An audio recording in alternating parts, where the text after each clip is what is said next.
What were the sins? Verse 7b. Fornication, acts of gross indecency, coupled with going after strange flesh, homosexuality and bestiality. And Jude says they are set before our very eyes as examples of God's intervention and God's destruction. Notice the means.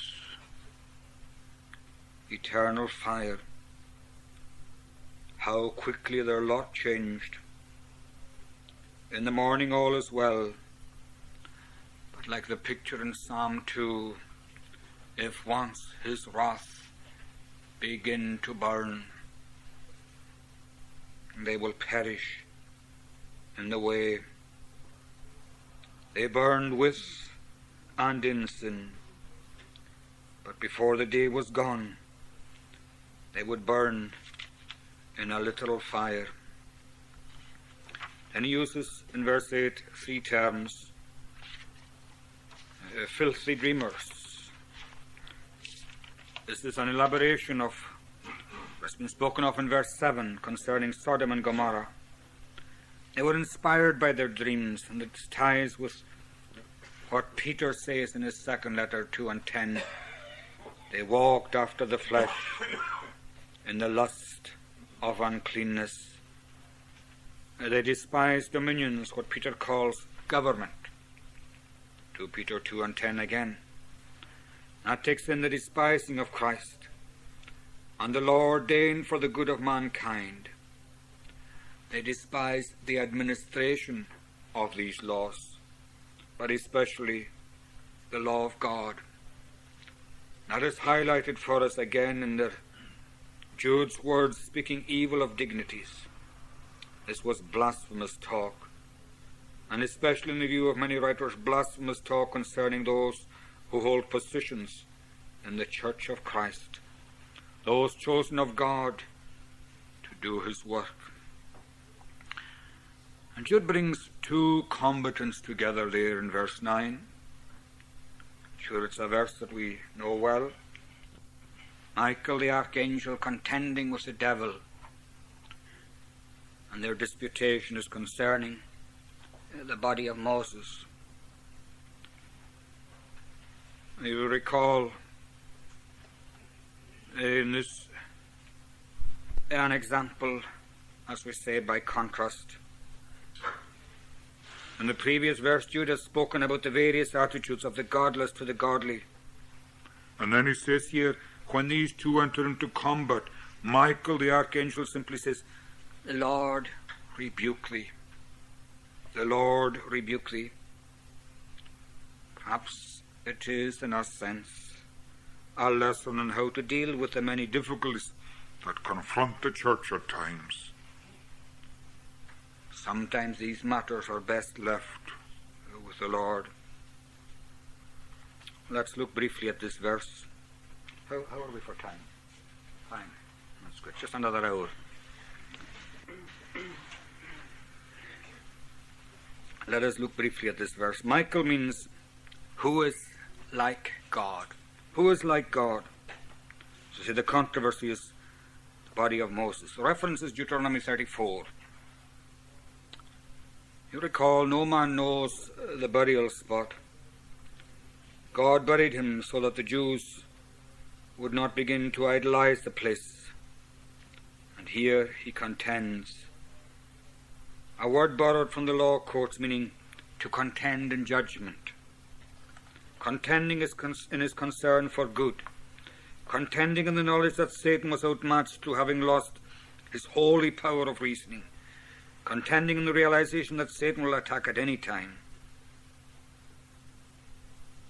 Some indeed have taken the view that the angel buried Moses by God's directive, and therefore the contention came to the fore because of that.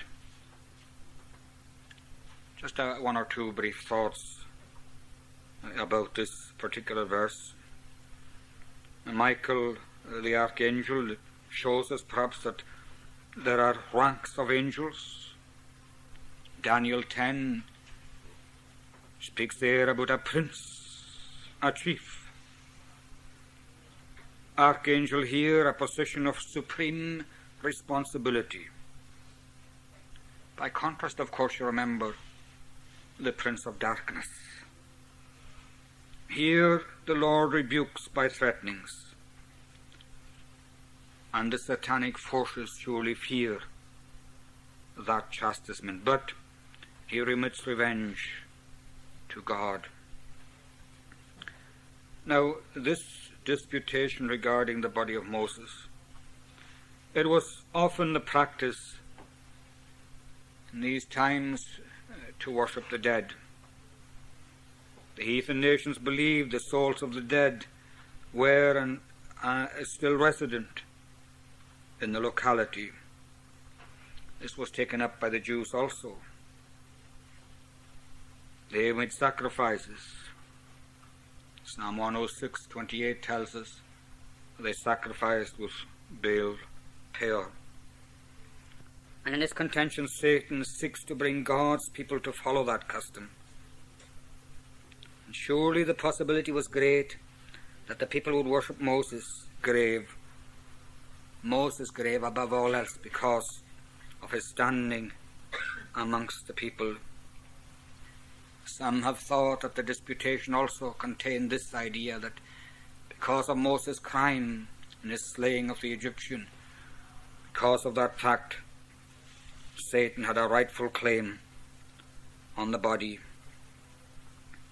But of course all of these, as are all the satanic powers that come to bear, they have a sole intention of bringing sin to pass. As it was with Christ, his aims and ends are to see the downfall of the believer. Sadly, sometimes he is the victor. Some days, perhaps, we are so strong, not in our own strength, but in the strength God affords to us. Some days, we think we are strong in our own strength,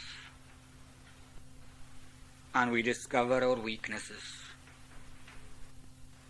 And you know, some other days, he seems to have us in his grip, and he has, so to speak, a field day with us. He's a powerful enemy. But remember again what was spoken in our discussion last night. The power that is within us if we are Christ's. And we do not subscribe to that form, but we have the grace of God, we have the mercy of God, we have the peace of God, and we have the love of God, and that needs and will be multiplied. Now I think I'll stop there. From verse 4, Blessed are they in thy house that dwell, they ever give thee praise. Blessed is the man whose strength thou art, in whose heart are thy ways, who passing through Baca's vale, therein do dig up wells. Also the rain that falleth down, the pools with water fills.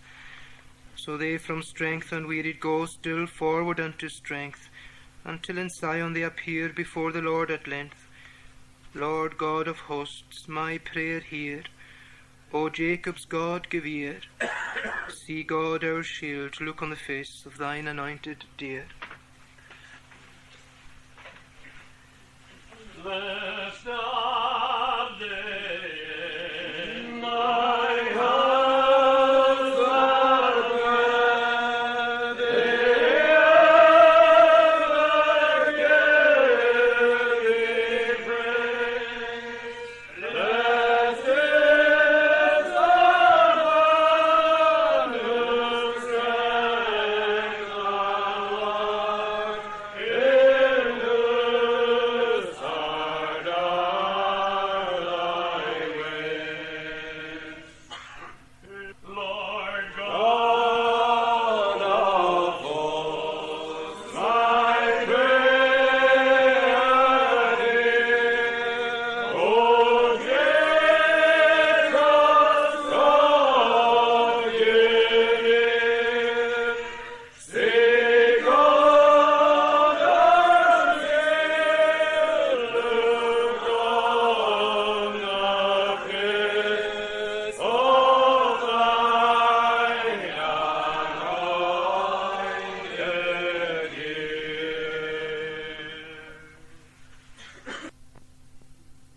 Sintje de gamel krie brut is logaif diek en gest, ni eschen voorstok vast on raam. Gamel en spirit brish, just lian for triplat agus chain, higer en jed an chor, a gaster hat ni tien gras, hessergin fayoi.